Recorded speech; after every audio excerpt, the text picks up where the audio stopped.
Our first Williamsburg studio was in the basement, and there was a spring where we had a ton of snowstorms, and then all of it melted, and then it rained for like a week straight.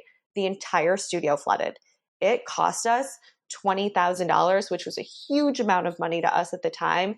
We had to replace all the floors, all the electrical. We had to redo basically the entire studio because of a flood. You're listening to Financial Grownup with me, certified financial planner Bobbi Rebell, author of How to Be a Financial Grownup. And you know what? Being a grownup is really hard, especially when it comes to money. But it's okay. We're going to get there together. I'm going to bring you one money story from a financial grownup, one lesson, and then my take on how you can make it your own. We got this. Hey grownups, if you are like me, you love to read, but if we're being honest, it doesn't happen. The time just flies and the intention does not become reality. So do what I do. Get the intel you want in a way that matches your schedule. I recently started using the Blinkist app and I love it. It puts the content of books that you want to read into powerful summaries called blinks, usually just a minute at a time. A whole book can be 15 minutes-ish, just like this podcast, right on your favorite device. Text or audio, totally fits your lifestyle. I am obsessed. Go to bobbirebell.com/Blinkist for a free trial and to support the show. Boutique fitness is a super fast-growing but very competitive industry, and I am really excited to bring you one of the breakout stars of the business. Sara Larson Levey has a lot to teach all of us about solving problems and the importance of tenacity and facing adversity. You may have seen her on the cover of Inc. magazine, where she was featured when her yoga company, Y7 Studio, was named one of the magazine's most inspiring companies last year. And by the way, in case you're wondering what Y7 is, Y7's name is inspired by the body's 7 chakras or energy centers. Welcome, everyone. And for those of you new to the show, here on the Financial Grownup podcast, we talk to high achievers who share their stories and their big life-changing money moments, along with lessons that we can all take from those experiences, plus everyday money tips. We are so glad that you are joining us. And I'm so happy to bring you guys this interview. I personally have gone to Y7 Studios around New York City. They are very different from your everyday yoga classes and in a very cool way. You kind of have to try them, so I recommend it to fully get it. But think hip hop yoga in a dark room, lit with candles. And as you can tell from the fact that it's hip hop, very cool music and just kind of an awesome vibe with the instructors. But before there was namaste and magazine covers for Sara, there were days of having to rent studio space literally by the hour, going over budget on towel cleaning, and even floods with no insurance. Sometimes there's just not a lot of zen to being an entrepreneur. But now she is thriving and sharing her experiences with us. Here is Sara Larson Levey. Hey, Sara Larson Levey, you're a financial grownup. Welcome to the podcast. Hi, thank you so much for having me. I am excited to have you because I am a total fan of your company, Y7. You didn't know this until 2 minutes ago when we were chatting, doing audio levels, etc. But I am a client. I absolutely love, it's a yoga studio chain growing in New York. And where else are you? LA right now.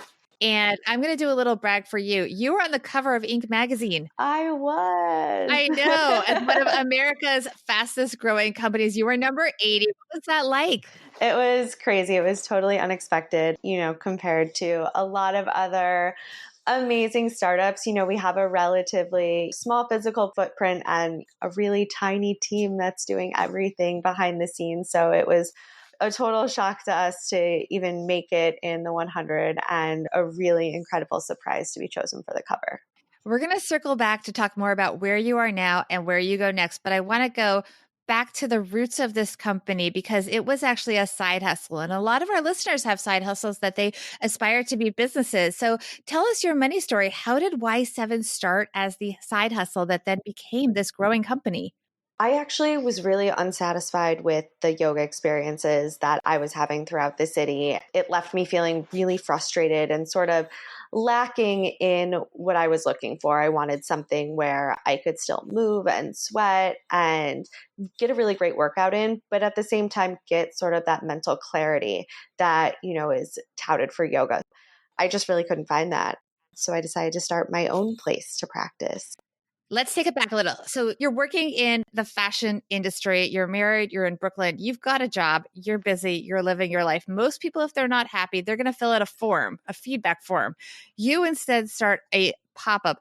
How does this happen and where does the money come from? Because you're 20-something. How old are you now? I'm 32 now. I was 26 at the time. So most 26-year-olds are dealing with other financial things. How did you literally start this? Where did the money come from? What did you do? The money came from my job. I have always been really good at saving, but it was really just supposed to be a pop-up at first, right? So we found a super, super cheap space. We hired teachers off of Craigslist who were willing to work just to get the teaching experience. And that was kind of it. And as soon as we realized that this was going to be a thing, that there were other people who resonated with the kind of yoga that we were providing, that's when I started looking for a little bit more of a permanent space. Because the thing is that one of the things, and I know this as a student, the space is unique. Can you talk a little bit about that? And also, how do you pay for that, especially in a pop-up? Because there's a heat element to it. The studios are darkened. It's a very different atmosphere. So there's definitely some investing that has to go on when you set up a space. Yeah, I think for us, we really knew what we wanted, and we were lucky enough to find a space that already didn't have windows. We brought in our own heaters and we rented it out by the hour. So this space was actually a very large recording studio that was not used during morning hours on the weekends. And that's where we went in. I think that's interesting because a lot of people don't think about that option to rent by the hour when you're starting a business. They might think you have to sign a lease for a longer period of time or commit to a space. You were able to manage your costs that way. Absolutely. So then how does it go? You have this pop-up. How are you getting the word out and how do you start expanding and funding that expansion? It was all word of mouth. We would go out at like 4 or 5 a.m. and just flyer all over Williamsburg and Brooklyn where the first location was. And that's how people came in. And that was really all we did. It was all Instagram, Facebook, and flyering around the neighborhood. We didn't have budget for anything. There was no budget to spare. Everything was being funded by my job and my husband's job at the time. How did you get it to the next level? And when do you feel you kind of reached a critical point where you started thinking, this is really a thing and I might leave my job to do it? Because a side hustle doesn't always evolve. Right. And it took a while. What's so great about New York is it's one of the few places where you can find a space that's willing to do a month to month or maybe do a split tenant kind of thing. So we found a small 300 square foot space in an artist loft. All of the little suites were around 300 square feet. We paid a very, very small amount. Everything was included. And we started out that way. It was the studio room could only fit 10 people maximum. And that's how we ran classes. We ran classes 4 a day, before work and after work. I worked the front desk morning and night. My husband and I would switch off. The teachers were paid per student. So it was all dependent on them really getting the word out about their classes and bringing people in. And we operated like that for a good 9 months before we grew out of that space. Then we were fortunate enough to find another month-to-month space where we didn't really need to lay all this money out for security. And we were fortunate enough where the business was starting to generate enough cash that we could continue to float the business. But that was it, which is the reason I continued working up until the spring of 2015. So a good 2 years after we opened the studio. What kind of conversations were you and your husband having about money while this is going on? What was it like? It was interesting. It was the first time either of us had operated a business on sort of a retail level. So, we didn't really know what we were doing. But I felt really confident that I didn't want to put classes on the schedule or do things around the studio that would put the vision of the experience in jeopardy. So I wanted to always make sure we could pay rent, pay the teachers, and also continue not to put pressure on ourselves so we could still, do the things we wanted and have both, really. Looking back, what is the best thing you did in terms of financial decisions with a business and what's something that maybe you would do differently? That's a tough one because I love our journey so much. I think it's super interesting and an ode to really the fact that you can self-fund a business. We didn't take on private equity funding until we were 6 studios in. And that was a choice on our part. It was definitely a little bit stressful, but it was a choice we made so we could really hone the experience and not bring on partners who just had ideas to make more money, have a better cash flow. And we were able to preserve the experience of the business. So we included mat and towel at first, and our laundry expenses were really, really high. I would have started charging for those immediately because we always felt a pinch around that. But other than that, I can't really see doing it another way. How did things change when you did take outside funding? So we decided to take on outside funding to really be able to sign nicer spaces. If anyone has ever been to the Flatiron Studio or the Union Square Studio, those were studios that I painted the walls. I was the one on Craigslist finding people who could throw up a devising wall.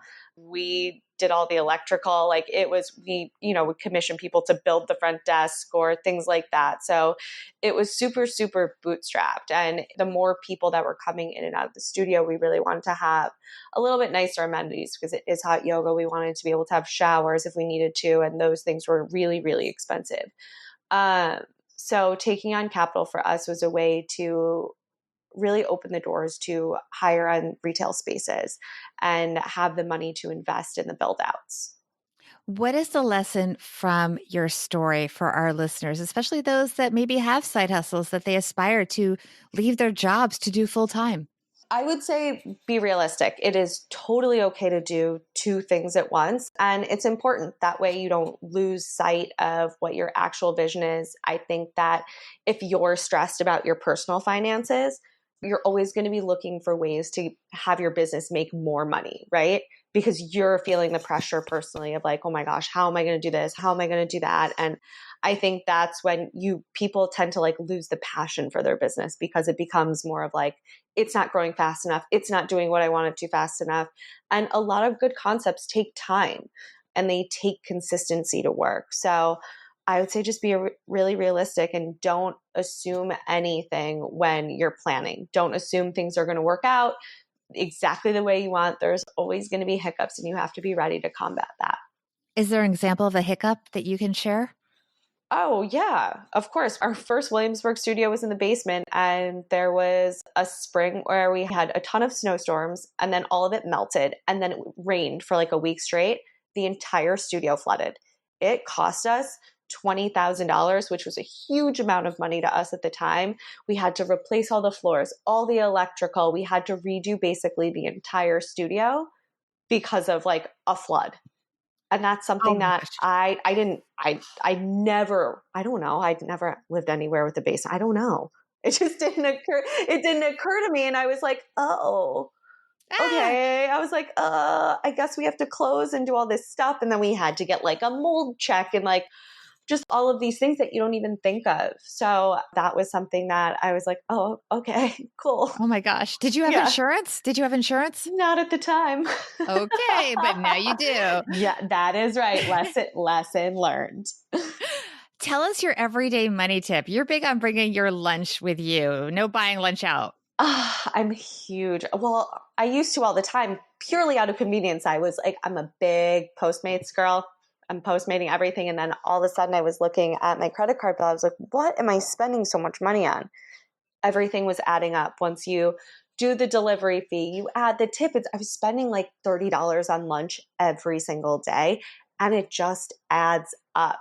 So now I make a point where every Monday, I'm very lucky. Whole Foods is directly across the street from our office. So I stop at Whole Foods every Monday. I'll grab like lettuce, vegetables, chicken, whatever it is. So I have enough and I bring it to the office and I stick it in the fridge. And it's basically like I have enough at the office to make lunch for myself every day. It takes so much pressure off of like making sure I order with enough time before I have to go to a meeting, being really stressed about it. It's here. I can make it when I need it. And I'm set for the week. Before we wrap up, I want to hear more about your plans for Y7 and then where everyone can find out more. Okay. So we are currently in New York and LA. We are looking to expand this year to Chicago.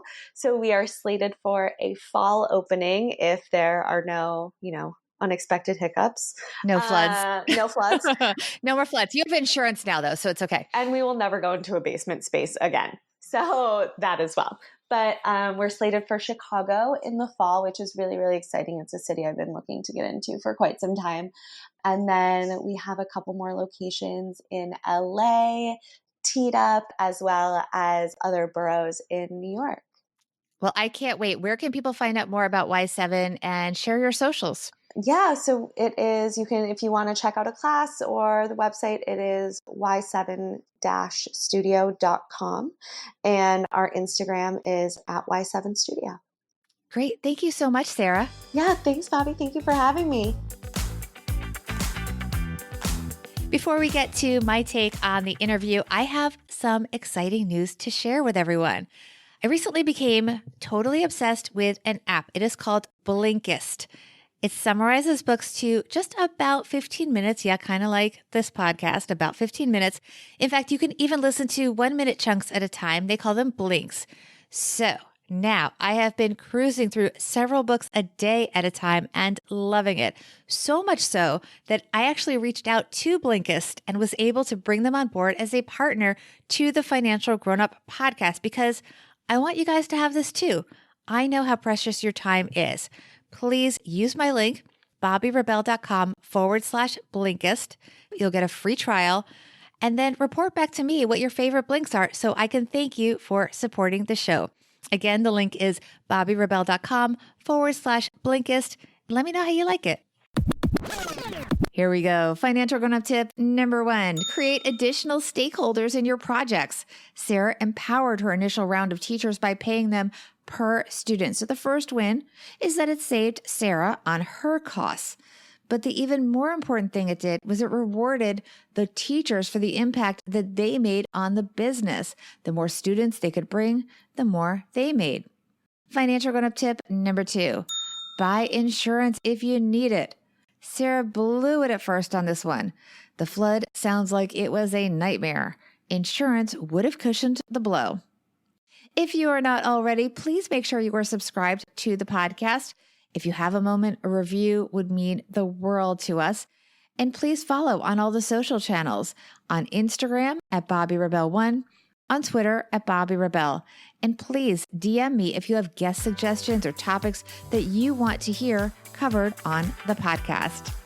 And if you have a chance, definitely check out a Y7 studio. They are awesome. Big thanks to Sara Larson Levey for helping us all be financial grownups.